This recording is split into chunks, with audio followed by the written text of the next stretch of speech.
Science. मैं हूँ माधवी और स्वागत है आपका हमारे YouTube चैनल बेसिक साइंस में। आज हम डिस्कस करने जा रहे हैं एनाटॉमी एंड फिजियोलॉजी के बारे में कि आखिर एनाटॉमी क्या कहलाती है और फिजियोलॉजी क्या कहलाती है। तो यदि आपको हमारा आज का वीडियो पसंद आए तो वीडियो को लाइक, और यदि आप हमारे चैनल पे नए हैं तो चैनल को सब्सक्राइब जरूर करें और साथ ही साथ बेल आइकन को भी प्रेस करें, जिसमें आपको डेली आने वाले न्यू वीडियोस का नोटिफिकेशन मिलता रहे। तो चलिए जानते हैं कि एनाटॉमी या फिजियोलॉजी क्या कहलाता है। तो स्टूडेंट, सबसे पहले हम बात करते हैं एनाटॉमी की कि शरीर की रचना विज्ञान, हमारे शरीर की रचना के बारे में जिस विज्ञान के अंतर्गत स्टडी की जाती है उसे ही हम बोलते हैं एनाटॉमी। एनाटॉमी क्या कहलाता है? तो यह मेडिकल साइंस की वह ब्रांच है जिसमें बॉडी की रचना एवं विभिन्न ऑर्गन के पारस्परिक संबंध की स्टडी की जाती है। जो एनाटॉमी है ये एक मेडिकल साइंस की ब्रांच है, इसके अंतर्गत हम अपनी बॉडी की रचना के बारे में स्टडी करते हैं। अब हम बात करते हैं फिजियोलॉजी के बारे में। फिजियोलॉजी शरीर क्रिया विज्ञान, तो इसके अंतर्गत बॉडी में होने वाली क्रियाओं की स्टडी की जाती है। इससे ही मालूम चलता है कि बॉडी के ऑर्गन व सिस्टम कैसे वर्क करता है। तो देखिए, मेडिकल साइंस के अंतर्गत दो ब्रांच है जिसे हम बोलते हैं एनाटॉमी और फिजियोलॉजी। तो एनाटॉमी के अंतर्गत शरीर की रचना विज्ञान की स्टडी की जाती है और फिजियोलॉजी के अंतर्गत शरीर के क्रिया विज्ञान की स्टडी की जाती है। तो क्या है रचना विज्ञान और क्या है क्रिया विज्ञान, इसको हम एक एग्जाम्पल से समझते हैं। तो देखिए स्टूडेंट, आप तो हमारी बॉडी में प्रेजेंट स्टमक के बारे में जानते ही होंगे। स्टमक हमारी बॉडी में प्रेजेंट एक इंटरनल ऑर्गन है और उसका हमारी बॉडी में बहुत ही इंपॉर्टेंट रोल है। तो यदि आपको जानना है कि स्टमक कैसे बना हुआ है तो उसकी स्टडी आपको एनाटॉमी के अंतर्गत करनी होगी, और यदि आपको जानना है कि स्टमक क्या क्या काम करता है हमारी बॉडी के अंतर्गत तो वो उसकी स्टडी आपको करनी होगी फिजियोलॉजी के अंतर्गत। नेक्स्ट एग्जांपल हम ले लेते हैं, फॉर एग्जांपल किडनी। तो यदि आपको जानना है किडनी के बारे में तो आप जानते ही होंगे। तो यदि आपको जानना है कि किडनी कैसे बनी हुई है, किस किससे मिलकर बनी हुई है, तो उसके बारे में स्टडी करनी होगी आपको एनाटॉमी के अंतर्गत। और यदि आपको जानना है कि किडनी हमारी बॉडी में क्या क्या वर्क करती है वो आपको जानना होगा फिजियोलॉजी में। तो हमारी बॉडी के ऑर्गन्स, हमारी बॉडी के पार्ट्स क्या काम कर रहे हैं उसका अध्ययन किया जाता है फिजियोलॉजी के अंतर्गत, और हमारी बॉडी के ऑर्गन और पार्ट्स कैसे बने हुए हैं उसकी स्टडी की जाती है एनाटॉमी। तो रचना का मतलब शरीर को तैयार कैसे किया गया है, शरीर की रचना कैसी की गई है उसकी स्टडी की जाती है एनाटॉमी के अंतर्गत। तो यही हमने देखा कि एनाटॉमी मेडिकल साइंस की एक ऐसी ब्रांच है, एक ऐसी शाखा है जिसके अंतर्गत हम अपने शरीर की रचना और विभिन्न अंगों के पारस्परिक संबंध की स्टडी करते हैं। और हमने क्या देखा? फिजियोलॉजी हमारे शरीर की एक ऐसी क्रिया विज्ञान है, यह मेडिकल साइंस की एक ऐसी ब्रांच है जिसके अंतर्गत हम बॉडी में होने वाली क्रियाओं की स्टडी की जाती है, और इससे ही मालूम चलता है कि हमारी बॉडी के ऑर्गन और सिस्टम कैसे वर्क करते हैं। तो रचना विज्ञान और क्रिया विज्ञान, तो मेडिकल साइंस की एक ऐसी ब्रांच जिसमें हमारी बॉडी की रचना कैसी बनी हुई है उसकी स्टडी की जाती है एनाटॉमी के अंतर्गत। मेडिकल साइंस की एक ऐसी ब्रांच कि हमारे ऑर्गन, सिस्टम और बॉडी पार्ट कैसे वर्क करते हैं उसकी स्टडी की जाती है फिजियोलॉजी के अंतर्गत। तो आपको समझ में आ गया होगा कि फिजियोलॉजी या एनाटॉमी क्या कहलाती है। हम एक अपने डेली लाइफ से रिलेटेड एग्जांपल ले लेते हैं कि यदि आपके पास एक कार है तो यदि आपको जानना है कि ये कार कैसी बनाई गई है तो आप उस कार की एनाटॉमी देखोगे। पर यदि आपको जानना है कि ये कार कैसे वर्क करती है, कैसे चलती है, किसका क्या क्या वर्क है, तो वो आपको जानना होगा उस कार की फिजियोलॉजी में। बस मैंने एक एग्जांपल दिया है कि आपको एग्जांपल के थ्रू समझा सकूं। अब हम जानते हैं ब्रांचेस ऑफ एनाटॉमी। तो हमारी बॉडी की स्टडी, हमारी बॉडी के पार्ट्स और हमारी बॉडी के ऑर्गन्स की स्टडी करने के लिए एनाटॉमी की कुछ ब्रांचेस हैं, कुछ शाखाएं हैं जिसके बारे में हम जानेंगे। देखिए स्टूडेंट, यदि आपको इंग्लिश पढ़नी है तो आप इंग्लिश बुक की स्टडी करोगे, यदि आपको हिंदी पढ़नी है तो आप हिंदी बुक स्टडी करोगे।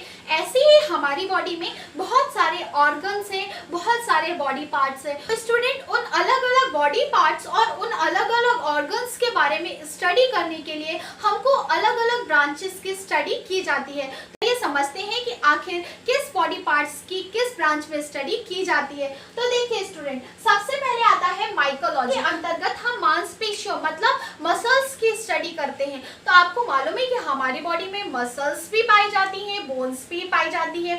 तो यदि आपको बॉडी की मसल्स के बारे में स्टडी करनी है तो आप किसके अंतर्गत करोगे? मेडिकल साइंस की एक ब्रांच माइकोलॉजी के अंतर्गत। अब हम देखते हैं नेक्स्ट ब्रांच। तो नेक्स्ट ब्रांच है साइटोलॉजी। तो देखिए, सेल की स्टडी साइटोलॉजी के अंतर्गत की जाती है। तो आपको मालूम है कि सेल क्या है? सेल हमारी बॉडी की फंक्शनल एंड स्ट्रक्चरल यूनिट है, मतलब हमारी बॉडी का बेस क्या है? सेल। तो यदि आपको सेल की स्टडी करना है तो आप किसके अंतर्गत करोगे? सेल की स्टडी साइटोलॉजी के अंतर्गत की जाती है। तो सेल से रिलेटेड आप क्या क्या स्टडी कर सकते हो? तो आप सेल्स के स्ट्रक्चर के बारे में जान सकते हो, सेल्स हमारी बॉडी में क्या क्या फंक्शन करते हैं और सेल्स की क्या क्या डिसीज होती है, इसकी स्टडी आप कर पाओगे साइटोलॉजी के अंतर्गत।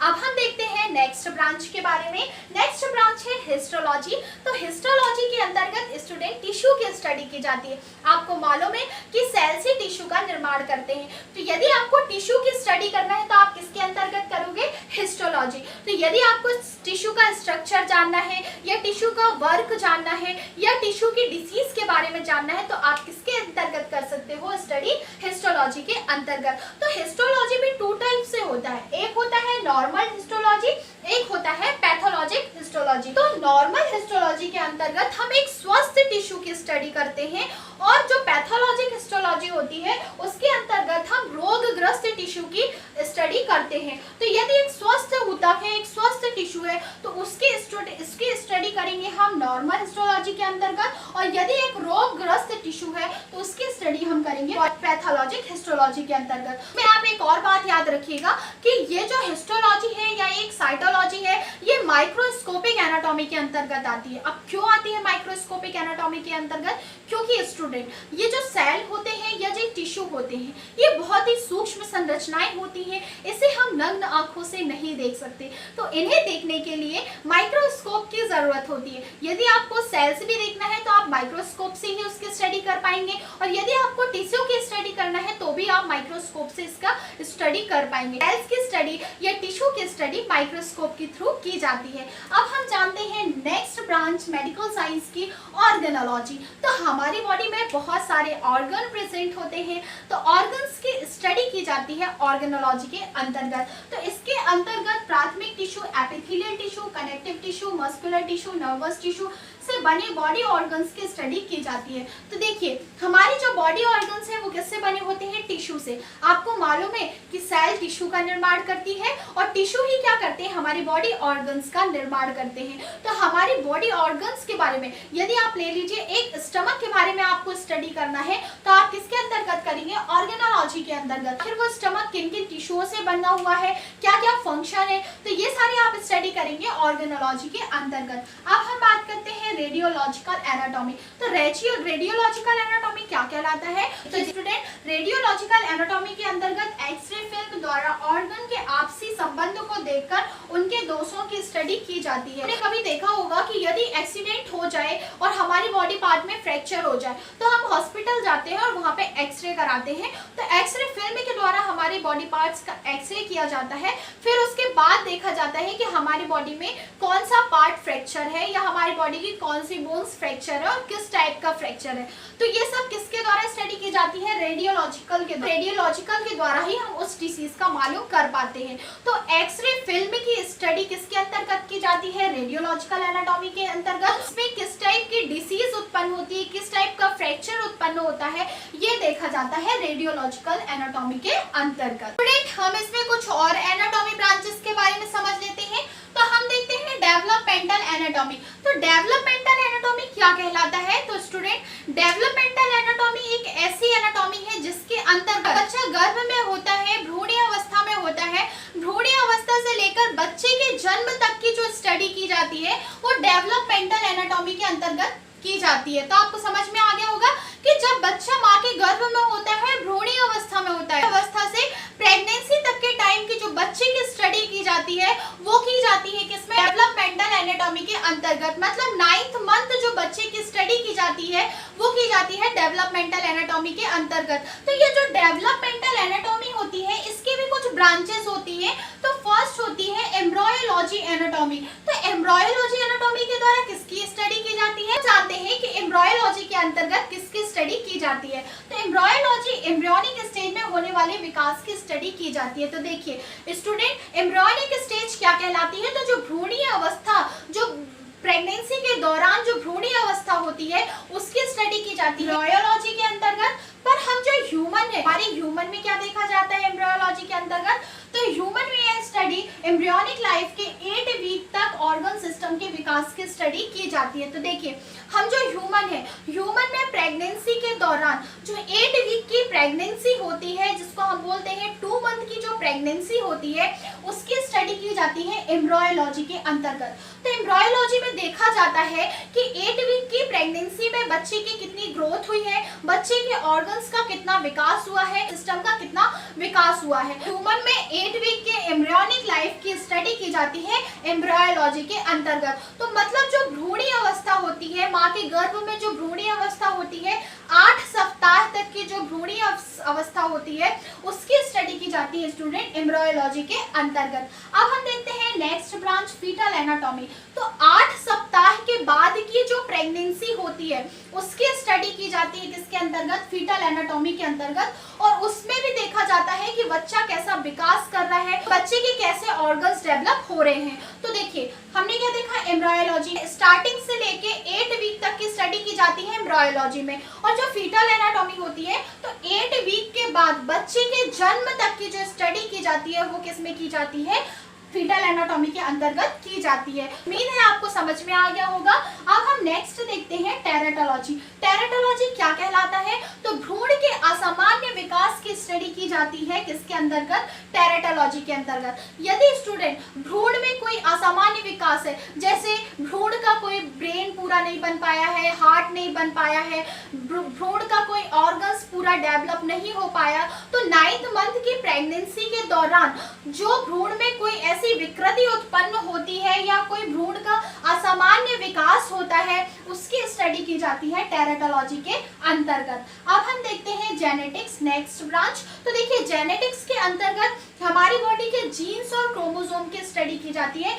तो हमारी बॉडी में पाए जाने वाले जीन्स और क्रोमोसोम की स्टडी की जाती है जेनेटिक्स के अंतर्गत। और इसमें स्टडी की जाती है जीन्स का एक पीढ़ी से दूसरी पीढ़ी में स्थानांतरण। तो एक पीढ़ी से दूसरी पीढ़ी के स्थानांतरण की जो स्टडी करते हैं, जीन्स की जो स्टडी करते हैं, वो किसके अंतर्गत किया जाता है? जेनेटिक्स के अंतर्गत किया जाता है। अब हम देखते हैं न्यूरो एनाटॉमी। तो न्यूरो एनाटॉमी से आपको समझ में आ रहा है कि हमारी बॉडी का जो तंत्रिका तंत्र होता है, हमारी बॉडी का जो नर्वस सिस्टम होता है, उसकी स्टडी की जाती है न्यूरो एनाटॉमी के अंतर्गत। अब हम बात करते हैं स्टूडेंट ऑस्टियोलॉजी। तो ऑस्टियोलॉजी क्या कहलाता है? तो बोन्स की स्टडी की जाती है ऑस्टियोलॉजी के अंतर्गत। फिर हम आते हैं ऑर्थोलॉजी। तो ऑर्थोलॉजी के अंतर्गत जॉइंट्स की स्टडी की जाती है। तो हमने क्या देखा? ऑस्टियोलॉजी के अंतर्गत बोन्स की स्टडी। आपको मालूम है कि हमारी बॉडी में 206 बोन पाई जाती हैं। तो सारी हड्डियों की जो स्टडी की जाती है वो किसके अंदर की जाती है? ऑस्टियोलॉजी के अंतर्गत।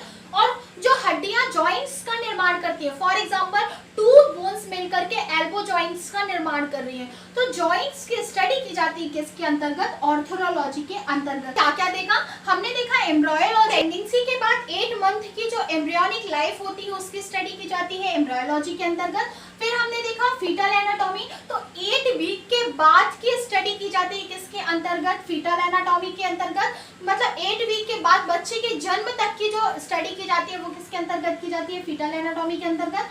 फिर हमने देखा टेरेटोलॉजी। तो यदि भ्रूण है, प्रेगनेंसी के दौरान जो भ्रूण है उसके असामान्य विकास की स्टडी की जाती है किसके अंतर्गत? टेरेटोलॉजी के अंतर्गत। हम बात करते हैं जेनेटिक्स की। तो जीन्स और क्रोमोसोम की स्टडी की जाती है किसके अंतर्गत? जेनेटिक्स के अंतर्गत। एनाटॉमी के अंतर्गत की जाती है नर्वस सिस्टम की स्टडी। और ऑस्टियोलॉजी के अंतर्गत की जाती है बोन्स की स्टडी। और ऑर्थोलॉजी के अंतर्गत की जाती है जॉइंट्स की स्टडी।